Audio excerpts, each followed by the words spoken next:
What's good, guys? Andrew from Underground here, and today I'm with THILLIA, 25 years old, an artist, an internet personality, a bunch of different titles. How you doing today, man? I'm doing great. I really appreciate being here in the Underground magazine. But today's a Wednesday, it's hump day. We're almost fucking there, man. Almost the weekend.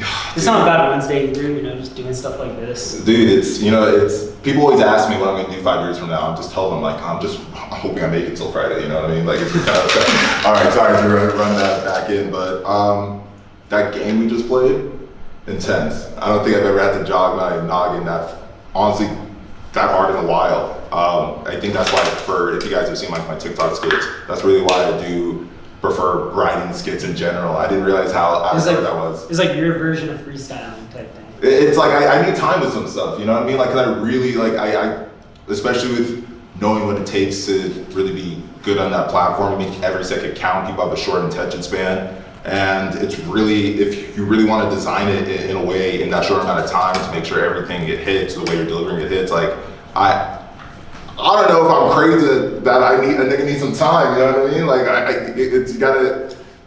Right, and also writing is fun. It's like nice in a way. I feel like I'm kind of exploring. I'm learning myself even more because I'm understanding like, okay, thinking this way allows this piece of content to be created. Like, like if I say a joke out loud, it's a lot easier for everything from the, hey mom, it's a lot easier for, it's a lot easier, for example, writing a skit, it's a lot easier for me to formulate what I want to say if I just talk out loud, because I'm like, okay, at this point I understand how the characters are gonna talk. Like, it was crazy to me. I was stuck on this one skit that I was recording today, and that shit was, I was racking my brain for 2 weeks, and just speaking out loud yesterday afternoon, everything came together. I think one of the jokes was, because I wanted to play off like my generational skits, and I wanted to play off the idea of like age again, and I kept getting stuck on the intro. I was like, hey Zoomer, what are the 3 stages of life? And like, I just knew, I was like, okay, beginning is birth, death, birth, death, birth, death. What's the hit? What's the hit? What's the hit? I was racking my brain, because I have everything else right now. It's gonna be fire, I'll post it tomorrow. I was racking my brain, I'm like, what, birth, death, what could be in that middle? And while I'm thinking this, I'm in the driveway of my car, a bird takes a shit on my car window. And I'm like, oh, what are the 3 stages of life? Birth, disappointment, and death. And I was like, that's it. So I want to ask you, something that was interesting to me about the content that you make. Like, I forget how I figured it out, or was put onto it. Probably through Rula, honestly. Really? Probably. And Rula's my producer, by the way. He's made stuff with us too as well. Like, oh hell yeah. Bosky, he's his engineer as well. Like, so we were tapped in with him. Day one, where I met Rula and Bosky at the same time. Like, and don't you also know Charcoal? You know Charcoal? Yeah, I know Charcoal. We went to this. I swear to God, the city's so large and small at the same time. That Charcoal, because we have the same car guy. Yeah, that's what he said. Yeah, he came in with a nice ass. His car is cool. His car is super cool. And I was like, hey, you don't meet when you see another African, it's kind of like, hey, what's good? I was like, oh, what's good? You know, in different countries, we don't speak the same language, but it's like, I know. But you chase for. It's nice having I love LA because there's a diverse set of people. I feel like I meet a different person every single day. But finding familiarity is kind of like it's like you realize the guy in just a little bit. It's like nice. It's like, okay, what's up? Yeah. Yeah. And so when I first found your stuff, I feel like I was honestly obsessed with it. I look forward to posting. I appreciate that. And something that's cool and honestly made me more into it is how you kind of talk about, I've seen on just like Twitter and on your stories and things like that you actually really do put a lot of time into this. Like, you look at this, I don't even have a TikTok, so I didn't see it on TikTok, but just through Instagram, I see it and I think it takes 30 minutes, whatever.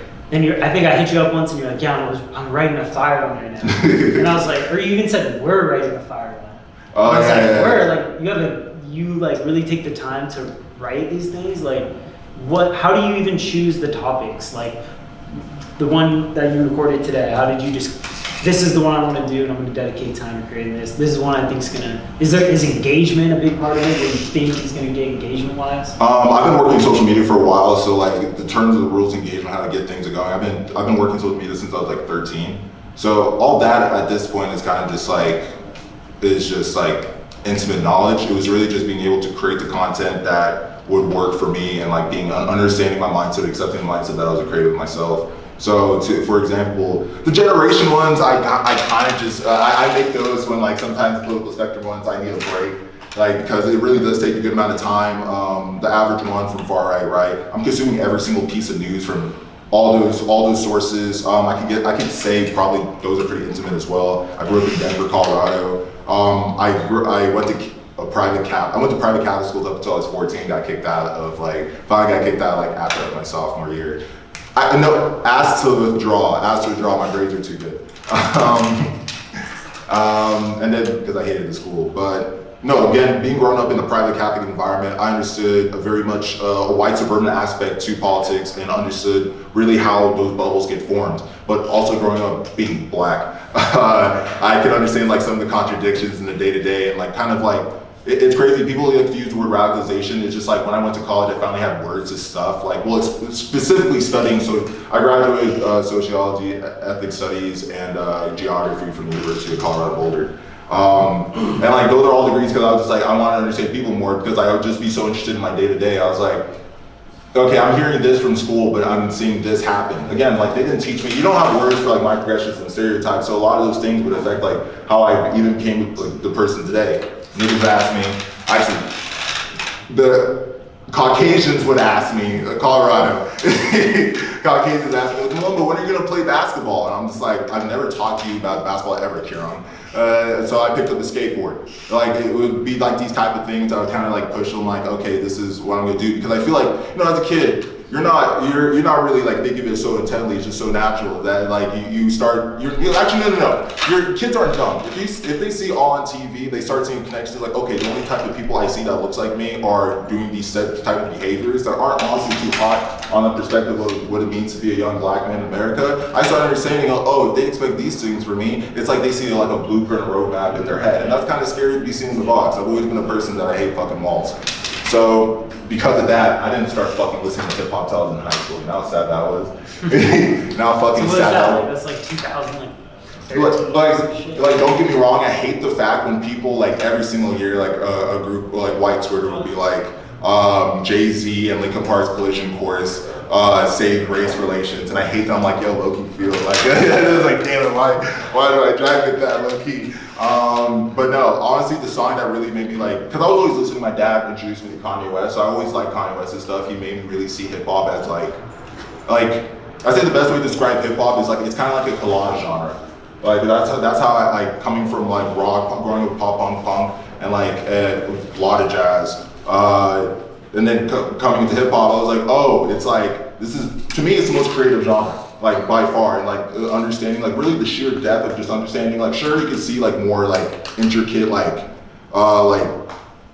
intricate raw hip hop being like transformed from something into like what we see right now in Atlanta trap. But I'd say, now nigga feels like he's about to stand like Kanye West and like a bunch of creatives. I'm not separating, an artist is an artist, like but in terms of the ability to just be creative and like doing something that people are like, wow, why does it sound good? I'm like, I love that feeling. Because like the song that made me be like, that song that switched me to be like, okay, hip hop is where it's at. The gold mine is hip hop. I'm obsessed with finding like small time underground artists, and that's what I first did when I was like 13. I had like a bunch of big Facebook pages, and it would be really cool to find these small time artists on like YouTube and just post on my Facebook page, and like me knowing that I was the person that like pushed them to where they're at. I'm like, yeah, dude, I got you. Like all I was doing was some kid like teaching Adobe Photoshop, and people would like it, and like I get like thousands of likes. I was like, oh, this is sick. It was a Pokemon pot smoking page when I was 13. Like, it was crazy. But sorry. Let me end this point. I'm so sorry. I'm a talker. It was Hookah by Young Thug. That shit, I heard that song, I was like, you can sound like this? It's like, to this day, like my top 4 most influential artists, Kanye West, Radiohead, Florence and the Machine, Young Thug. It's a weird group. But that's a cool mix. I like this shit, you know? It's like, sorry, that. Well, so you also make music, which is something I didn't even realize until like honestly not that long ago when you started just pushing like crazy, or at least I caught onto it. And you just released a song, right? Yeah. Just this past week. Tell me a little bit about that song. What went into it? You have a nice music video for it. Rula had a hand in things, right? Yeah, so I just released a song called So Good. It's actually a remix of this Bay Area rapper's song, LILFLARETHEGOAT's song Good.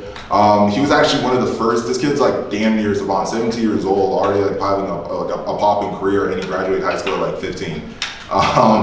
He catches on to one of my videos, becomes a fan, and then comes to the live stream, drops his songs like, hey dude, check out this song, I think you really like it. I had maybe 1 or 2 comedy videos. He just liked it because I was posting like my first Mr. Brightline song, and I was making like crazy visuals for that. So like it was really early, actually day one fan. And sent me the song, I'm like, yo, this is fire, like this just needs that Rula touch, really. I was like, told him like, yo, can I remix the song in the live stream? Hit him up, asked for the stems. He didn't have the version without his auto-tune. Rula was pissed, you know how deep. So I'm calling this kid because he's a kid. He finally turned 18 right before the music video. I'm like back and forth while he's like trying to find a mic that he could just pawn off of like fucking Radiohead and like. Rula's like yelling at him. Yeah. He's like, I was like, oh my God, why not like this? Why not like this? I can't do it. It was crazy. So like he really built a connection over the phone with some kid. But the song sounded crazy, especially seeing the response from people coming in and out of the studio. I didn't really it. I make something called Hero Trap. It comes from really a combination of the first music genre that I really started listening to. I didn't really mention it, Japanese pop. It's very anime and comic book influenced. I would say it's like kind of like emo trap, except a lot more cinematic. Okay. Yeah, the song had a great response. Knew I had to have a music video. I was also having my first show at that same week. Called it Live Flavor Go. Called it Live Flavor Go. I was like, yo, when can you get to LA? We have to shoot this music video. We got it.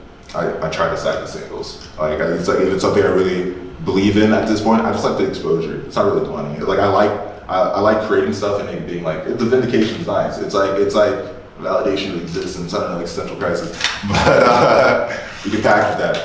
The song did well. Came to LA, recorded the music video, and it's really cool to be able to have a project where you get to connect with a lot of other creative people. That's also a great experience. Like you start building a team like a fucking Justice League. I feel like Batman and Superman.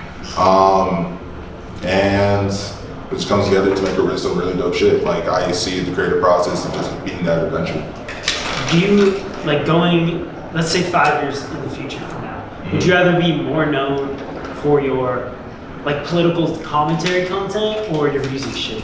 I see it as all the same thing. Like I would like to be known as, because I don't think that's not gonna be the whole thing to do. Yeah, I'd see it as like people would view it as, if I'm doing it right, people see it as like all of me. Absolutely. Yeah. Well, I appreciate you coming down here and working with us, bro. It was nice to meet you for real. Andrew Mason from Underground Magazine. We're here with THILLIA. We're out.